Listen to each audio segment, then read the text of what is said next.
But I'm Asian. I don't. Come on. That old segue. Giving me like, I don't. All right, man, let's go. Comes around, we don't have to hop to it. We all running. This is official. I'm back here.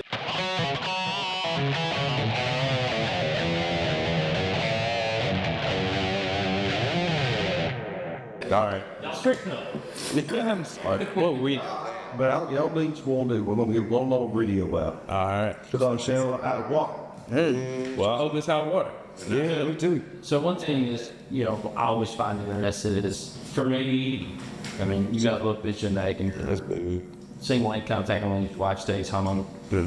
Like when you made that decision to go out on your own, obviously it's a huge risk. Yeah. It's the biggest risk. I'm curious to know about like your headspace at that point. It takes a lot of conviction. And so how did you know that was the right thing? I took, I was very fortunate because I had my house paid off, so I was more financially ready to take on such a risk. So I was just like, yeah, I'm going to do it. I'm able to do it. So I'm going to. So I was very fortunate on that step. Go ahead, Jeff. Mine was circumstantial. I worked for a large company here in Nashville for 10 years. And during 2020, I was a property maintenance supervisor. So I was going in people's houses, we didn't have any protocol other than, wear a mask, go in there, get things done. Well, the following year, they kind of made this mandate and they were like, hey, look, you got to take the shot or we're going to fire. And, at that point, I was kind of just like, look, we're crossing lines here. Bodily autonomy, hey, I'm not going to tell you guys what to do, So I made a decision. I spoke with my wife. We talked about it. We were like, hey, we'll just figure it out. We'll move back home. I'm going to start my own business because I was working on the side. I had my own property maintenance business on the side for a few years, so I already had customer base. And so we figured that we could make it work. And so we moved from Antioch back here. And this is where I grew up. So I know a lot of people here and people found out that I had a business. We've been going ever since. So. Man. I like that. Yeah, I just got lucky. That was like a Batman speech. It was scam. I was like 50% of business success is luck. Yeah. It's your opportunity now. Yeah, it's And take it. And take. they're sort of the same thing. Yeah, but you'd be silly not to take advantage of an opportunity as well. Absolutely. Yeah. So, yeah. And I also made great relationships before that point. So, when I came back home, I was able to talk to certain contractors who knew about me or seen my work or knew that I was in the business and I just newly started the business. So they made sure, that's why I worked on myself my first year because they were like, all right, Jeffrey, come on, let's get you some work. Absolutely. Get you started, It might have been advantageous for you because at the time you were probably willing to take on some smaller things. Yeah. To stay busy and build. But then, like, well, we can call Jeffrey. He can come in and knock this out for us. Yeah. That's right. And I did do that. I washed cars, I mowed yards, all kinds of stuff, just to get everything started. Yeah. And like I said earlier, I wasn't too good to do anything. Yeah. So It's an easy. it might be. It's very honorable. See how he's good at that. He's great at that. It's great. I think that was perfect. Yeah. Fantastic. Oh shit. I don't even remember what we were talking about. Did we cover anything, Producer Jay? Well, let's go. We'll be on what, 4 minutes? Only about 4 minutes. Okay. All right. Oh, So we started off on our how we started. You guys have any other business ventures?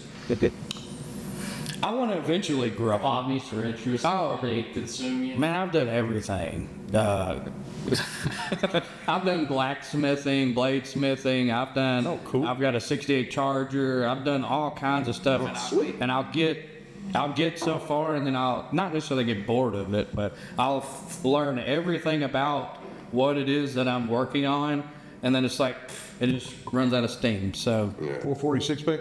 no, Yeah. 383. Oh, But it might have that 3 stripper?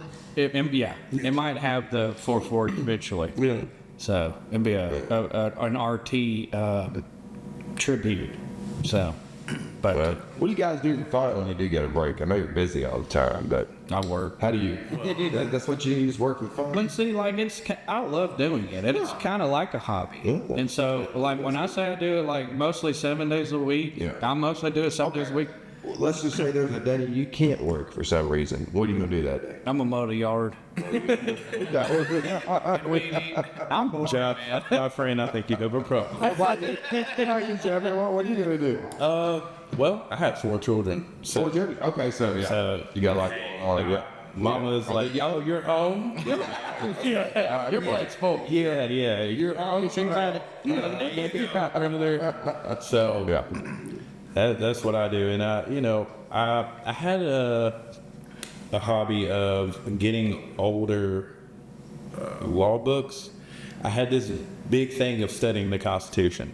Like, yeah, I was kind of obsessed. So I would get Tennessee jurisprudence, American jurisprudence. I just wanted to know how our framework was supposed to work. Right. Supposed to work. Yeah. You know, Yes. Go ahead. Right. keywords. Yeah. But yeah, going down that rabbit hole, it was really shocking how much it has transformed and changed, and how we have diverted from the beat. Yeah. They did clear it off fast. Yeah. And that's another way we're connected, because I'm an ex-cop, and I would say I'm questions. Yeah, I wouldn't say I'm a sovereign citizen, but I'm pretty close.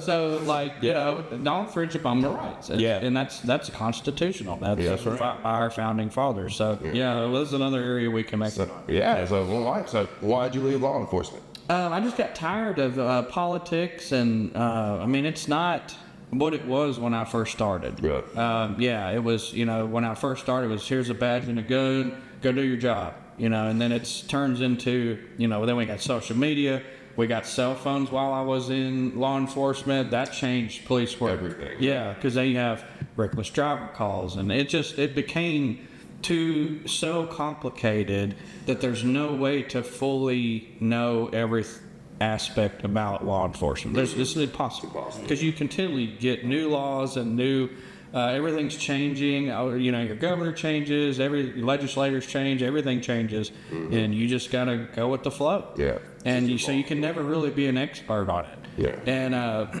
And then just the politics, and I didn't like where it was going. So Yeah. yeah, I'm sure that makes it extremely hard. yeah, and I kind of just want to mind my own business now. You know, I'll be 40 soon, and I just want to mind my own business. Yeah. So Good deal. yeah. Yeah. Absolutely. Yeah. Just curious. Well, I guess the last thing I wanted to cover would be marriage advice, but we may not want to go down that path this evening. Probably not. Okay. Well, then No, again. yeah. Love you, man. Yeah. Thanks for holding down. They bring honor to me.